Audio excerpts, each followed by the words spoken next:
बच्चों, आज हम पढ़ रहे हैं कक्षा 8 सामाजिक अध्ययन के अंतर्गत संसाधन एवं विकास विषय का 5वां पाठ उद्योग इंडस्ट्रीज। और हम आपको बता रहे हैं इस पाठ से संबंधित प्रश्नों के उत्तर अभ्यास प्रश्न उत्तर में।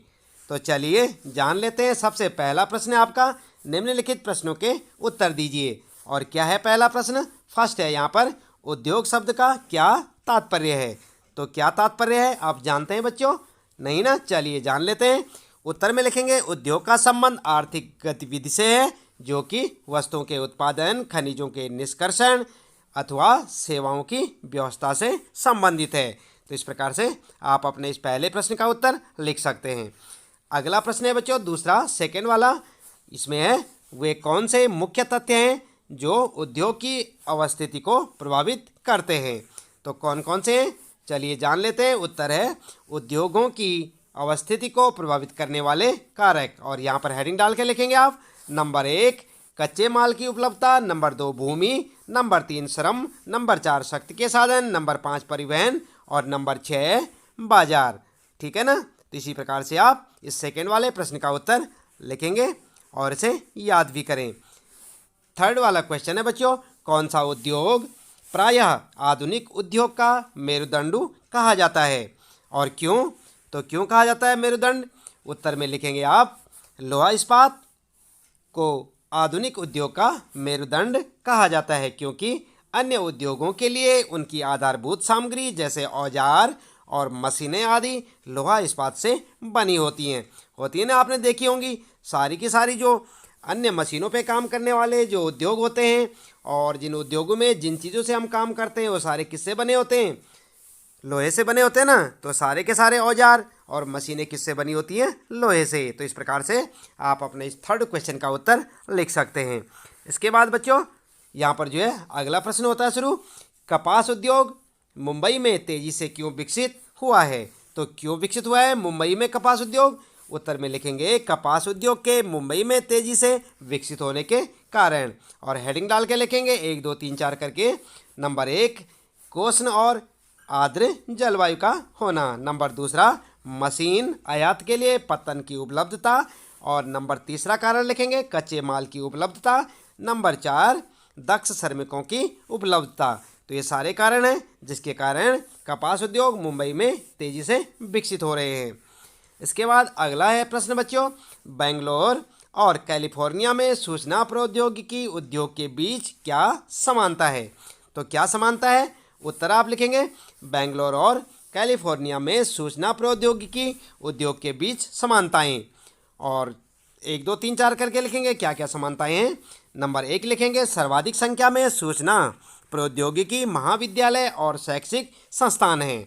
दूसरा लिखेंगे आप पॉइंट, सुहावनी आकर्षक जलवायु और स्वच्छ पर्यावरण है। अगला लिखेंगे तीसरा, अच्छी परिवहन सुविधाएं उपलब्ध हैं। चौथा लिखेंगे, निपुण व अनुभवी कार्यबल उपलब्ध है। और पांचवा मुख्य कारण है पूंजी का उपलब्ध होना या पूंजी। ठीक है? तो इस प्रकार से आप अपने इस प्रश्न का उत्तर लिख सकते हैं। इसके बाद बच्चों दूसरा प्रश्न है, यहाँ पर सही उत्तर चिन्हित कीजिए, यानी आपने सही उत्तर पर सही का चिन्ह लगाना है। और फर्स्ट में क्या है, सिलिकॉन घाटी अवस्थित है। तो कहाँ पर स्थित है? यहाँ पर से आपको 3 ऑप्शन देखने को मिल रहे हैं, क ख ग। नंबर पहले पे यहाँ पर है बेंगलोर में, दूसरा कैलिफोर्निया में और तीसरा अहमदाबाद में। तो इनमें से सही कौन सा होगा आपका? उत्तर लिखेंगे आप कैलिफोर्निया में। और ध्यान दें आप बच्चों, इस पे आप जो है सही का चिन्ह लगाएंगे। ख वाला सही है आपका कैलिफोर्निया में, इस पे आप सही का चिन्ह लगाएंगे। इसके बाद सेकेंड वाला ऑप्शन है बच्चों, कौन सा उद्योग सनराइज उद्योग के नाम से जाना जाता है? और यहाँ पर 3 ऑप्शन है आपके, आप समझ गए होंगे। क वाला है लोहा इस्पात उद्योग, ख वाला है सूती वस्त्र उद्योग और ग वाला है सूचना प्रौद्योगिकी। तो इन तीनों में से कौन सा ऑप्शन आपका सही है? चलिए उत्तर देख लेते हैं। इसमें है सूचना प्रौद्योगिकी, तो इस पर आप सही का चिन्ह लगाएंगे, यानी ग वाला ऑप्शन आपका सही होगा। इसके बाद थर्ड वाला क्वेश्चन है, निम्न में से कौन सा प्राकृतिक रेशा है? और यहाँ पर प्राकृतिक रेशा के लिए 3 ऑप्शन दे रखे हैं, नायलॉन, जूट और एक्रिलिक। तो इनमें से कौन सा सही है बच्चों? तो उत्तर क्या लिखेंगे? उत्तर लिखेंगे जूट। क्या लिखेंगे उत्तर? जूट। इसको आप सही ऑप्शन ख वाला सही उत्तर हो सकता है आपका। तो इसको आप जो है सही का चिन्ह लगा सकते हैं।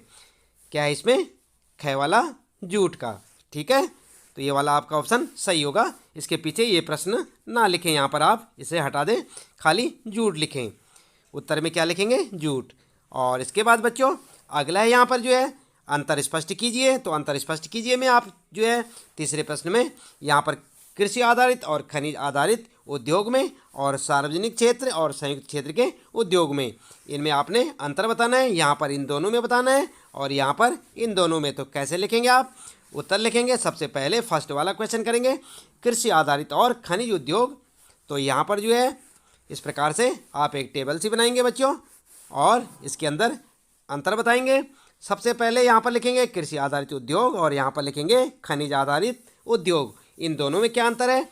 यहाँ पर जो है नंबर 1 या ए लिख सकते हैं आप, जो उद्योग अपना कच्चा माल वनस्पति और जीव जंतुओं के अर्थात कृषि के उत्पादों से प्राप्त करते हैं, उन्हें क्या कहते हैं? कृषि आधारित उद्योग। और जो उद्योग अपना कच्चा माल खनिज अयस्कों से प्राप्त करते हैं वे कहलाते हैं खनिज आधारित उद्योग। और दूसरा अंतर क्या है? सूती वस्त्र उद्योग, चीनी उद्योग, चर्म उद्योग, डेयरी उद्योग आदि कृषि आधारित उद्योग के उदाहरण हैं। और यहाँ पर लिखेंगे लोहा इस्पात उद्योग इसका एक उदाहरण है। आई ना बात समझ में? यहाँ से आप देख सकते हैं और इसी प्रकार से अपना उत्तर लिख सकते हैं। अगला है बच्चों सेकंड वाला है, सार्वजनिक क्षेत्र और संयुक्त क्षेत्र के उद्योग में क्या अंतर है? तो इसके लिए भी आप एक टेबल बनाएंगे इसी प्रकार से और यहाँ पर लिखेंगे सार्वजनिक क्षेत्र के उद्योग और यहाँ पर लिखेंगे संयुक्त क्षेत्र के उद्योग। और अंतर लिखेंगे, पहला अंतर, जिन उद्योगों का स्वामित्व और संचालन सरकार द्वारा किया जाता है वे कहलाते हैं सार्वजनिक क्षेत्र के उद्योग। और संयुक्त क्षेत्र में क्या लिखेंगे? यहाँ पर लिखेंगे आप, जिन उद्योगों का स्वामित्व और संचालन राज्यों और व्यक्तियों अथवा व्यक्तियों के समूह द्वारा किया जाता है वे कहलाते हैं संयुक्त क्षेत्र के उद्योग। दूसरा अंतर लिखेंगे, हिंदुस्तान एरोनॉटिक्स लिमिटेड और steel authority of India limited सार्वजनिक क्षेत्र के उद्योगों के उदाहरण हैं। और यहाँ पर क्या लिखेंगे? इसमें लिखेंगे सेकंड वाले में, मारुति उद्योग लिमिटेड संयुक्त क्षेत्र के उद्योग के उदाहरण हैं। तो इस प्रकार से आप अपना उत्तर यहाँ से देखकर लिख सकते हैं। आई ना बात समझ में? और इसके बाद बच्चों अगला प्रश्न आता है आपका, चौथा प्रश्न है, दिए गए स्थानों में निम्नलिखित के दो दो उदाहरण दीजिए। तो यहाँ पर देख रहे हैं ना आप, यहाँ पर जो आपके लिए फर्स्ट क्वेश्चन है और यहाँ पर खाली छोड़ रखा है, तो यहाँ पर आपको इन दोनों जगह पे लिखना है। तो पहले वाले में क्या लिखेंगे? उत्तर में लिखेंगे गन्ना, यहाँ पर लिखेंगे आप गन्ना, क्या लिखेंगे? गन्ना। और लोहा अयस्क लिखेंगे यहाँ पर। ठीक है ना? तो इस प्रकार से आपका उत्तर हो जाएगा। और इसके बाद सेकेंड वाला है यहाँ पर अंतिम उत्पाद और यहाँ पर खाली है और यहाँ भी खाली है आपके लिए।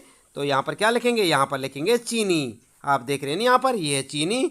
और यहाँ पर दूसरे में क्या लिखेंगे? इस्पात। तो उत्तर में क्या लिखेंगे? यहाँ पर इस्पात। ठीक है। और इसके बाद इसी प्रकार से थर्ड वाला है आपका, और थर्ड वाले क्वेश्चन में यहाँ पर खाली दे रखा है और यहाँ पर पूछा है तृतीय क्रियाकलाप। और यहाँ पर क्या लिखेंगे आप? यहाँ पर लिखेंगे उत्तर में, देखें आप, व्यापार। यहाँ पर क्या लिखेंगे? व्यापार। और यहाँ पर क्या लिखेंगे दूसरे में? यहाँ पर लिखेंगे बैंकिंग। यहाँ पर क्या लिखेंगे? बैंकिंग। ठीक है ना? तो इस प्रकार से आपके उत्तर चलते जाएंगे। और इसके बाद जो है अगला है यहाँ पर कृषि आधारित उद्योग और यहाँ पर खाली है। तो इन दोनों जगहों में क्या भरेंगे आप? फर्स्ट वाले में ये वाला भरें आप और सेकंड वाले में ये वाला, यानी कि फर्स्ट में भरेंगे सूती वस्त्र उद्योग यहाँ पर और यहाँ पर भरेंगे चीनी उद्योग। ठीक है। और इसके बाद अगला है कुटीर उद्योग और यहाँ पर खाली और यहाँ पर भी खाली। तो फर्स्ट वाले में क्या भरेंगे आप? इसमें भरेंगे टोकरी बनाना और मिट्टी के बर्तन बनाना भरेंगे यहाँ पर। ठीक है ना? तो इस प्रकार से आप इसे भर सकते हैं और आपके उत्तर हो जाएंगे। अगला है बच्चों यहाँ पर है खाली आपके लिए और यहाँ पर भी खाली है, तो इन दो जगह पे आपको भरना है। तो पहले वाले में क्या भरेंगे आप? इस प्रकार से फर्स्ट वाले में आप ये भर लेंगे आनंद मिल्क यूनियन लिमिटेड और दूसरे वाले में भरेंगे सुधा डेयरी सहकारी उपक्रम। ठीक है ना? तो इसको आप दूसरी जगह पे भर सकते हैं। इसके बाद अगला प्रश्न है बच्चों क्रियाकलाप। यहाँ पर जो है क्रियाकलाप से संबंधित है। क्रियाकलाप में आप क्या करेंगे? उद्योग स्थापित करने के लिए अवस्थिति को पहचान कैसे की जाए? अपनी कक्षा को समूह में बांटे। प्रत्येक समूह निदेशक मंडल है जिसने देवलोपन द्वीप में लोहा इस्पात उद्योग के लिए उपयुक्त स्थान चयन करना है। तकनीकी विशेषज्ञों के एक दल ने टिप्पणी और मानचित्र के साथ एक रिपोर्ट प्रस्तुत की है। दल ने लौह अयस्क कोयला, जल और चूना पत्थर के साथ साथ मुख्य बाजार, श्रमिकों, स्रोतों और पतन सुविधाओं की पहुंच पर भी विचार किया। दल एक्स आप देख रहे हैं ना और वाई दो स्थानों का सुझाव दिया और निदेशक मंडल को अंतिम निर्णय लेना है कि इस्पात उद्योग को कहाँ स्थापित करना है। तो आप ध्यान दें, दल द्वारा प्रस्तुत रिपोर्ट पढ़ें और प्रत्येक स्थान से संसाधनों की दूरियां ज्ञात करने के लिए मानचित्र का अध्ययन करेंगे और क्या करेंगे, साधनों की महत्ता के अनुसार इनमें से प्रत्येक संसाधन को 1 से साल तक महत्व अनुसार अंक देंगे और एक संसाधन को उद्योग की तरफ जितना ही अधिक अभिकर्षण होगा उतना ही अधिक 1 से 10 तक के बीच उसका महत्व होगा। तो नीचे की सारणी को आप जो है पूरा कर सकते हैं और न्यूनतम लागत क्या लिखेंगे आप, न्यूनतम लागत वाला स्थान सर्वाधिक उपयुक्त स्थान होना चाहिए। और याद रखें बच्चों, प्रत्येक निदेशक मंडल अलग अलग तरह से निर्णय ले सकते हैं। और देख रहे ना आप यहाँ पर इस प्रकार से आपको एक चित्र बनाना है, आप चाहें तो बना सकते हैं और इस प्रकार से ये सब आपको दिखाना होगा। इस चित्र में आपको ये चित्र ध्यान से देखें बच्चों और इसी प्रकार से आप इसे लिख सकते हैं। और रिपोर्ट कैसे तैयार होगी, यहाँ पर जो है रिपोर्ट में लिखेंगे देवलोपन द्वीप पर प्रस्तावित लौह इस्पात संयंत्र की अवस्थिति को प्रभावित करने वाले कारक और संसाधन। और इसके बाद आगे लिखेंगे यहाँ पर लौह अयस्क निम्न श्रेणी के लौह अयस्क का सबसे बड़ा निक्षेप है, अयस्क का लंबी दूरी तक परिवहन अनार्थिक होगा। अगला पॉइंट लिखेंगे कोयला, कोयला के बारे में लिखेंगे एकमात्र कोयला क्षेत्र जिसमें उच्च श्रेणी के केवल कोयले के विशाल निक्षेप हैं। रेल मार्ग से कोयले का परिवहन तुलनात्मक रूप से सस्ता है। चूने के बारे में यहाँ पर चूना लिखेंगे, उसके बाद हेडिंग डालेंगे, लिखेंगे पत्थर यह द्वीप में प्रचुरता से उपलब्ध है लेकिन शुद्धतम निक्षेप चूना पर्वत में है। और जल में लिखेंगे नील नदी की दोनों सहायक नदियाँ प्रचुर मात्रा में हर मौसम में बड़े लौह इस्पात संयंत्र को जल उपलब्ध कराती हैं। और बाजार के विषय में लिखेंगे यह अनुमान किया जाता है कि उद्योग के उत्पाद का मुख्य बाजार राजधानी पुर का इंजीनियरिंग कारखाना है या कारखाना होगा। उत्पाद मुख्यतः लघु इस्पात की छड़ों और हल्की इस्पात चादरों की परिवहन लागत सापेक्षतः कम होगी। और श्रम आपूर्ति के बारे में यहाँ पर लिखेंगे आप हिल, राह और सिंह मछुआरों की 3 बस्तियों से अकुशल कारीगरों की भर्ती की जाएगी। यह अनुमानित किया जाता है कि अधिकांश श्रमिक अपने वर्तमान आवास से प्रतिदिन आने जाने का काम करेंगे। ठीक है ना। और पत्तन की सुविधाओं के बारे में लिखेंगे इस समूह न्यूनतम है, यह समूह न्यूनतम है। पतन पश्चिमपुर अच्छा, यहाँ पर जो है अलग लिखें गहरा और प्राकृतिक पोताश्रय जो मिश्र धातु के आयात के लिए विकसित किया गया है। और इस प्रकार से आप जो एक टेबल बनाएंगे और उसमें ये सब आप भर सकते हैं। यहाँ पर देख रहे हैं आप एक्स और वाई अंक 1 से 10 तक और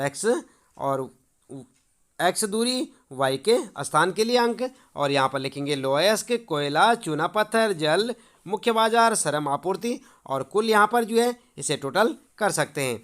ध्यान रखें जितना अधिक अभिकर्षण होगा उतने अधिक अंक होंगे और इसको क्या करना है आपने स्वयं से करना है, इसलिए हमने आपको ये आपके लिए छोड़ दिया। आप अपनी पाठ्य पुस्तक में पढ़ें और इस प्रश्न को जो है समझें और इसका उत्तर स्वयं से आप अपने हिसाब से बना सकते हैं।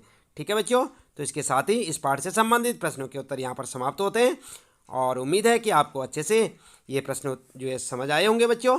इसी प्रकार लगातार देखते रहें वीडियो, जुड़े रहें हमारे साथ और जानते रहें अपने सारे सामाजिक अध्ययन के सारे प्रश्नों के उत्तर।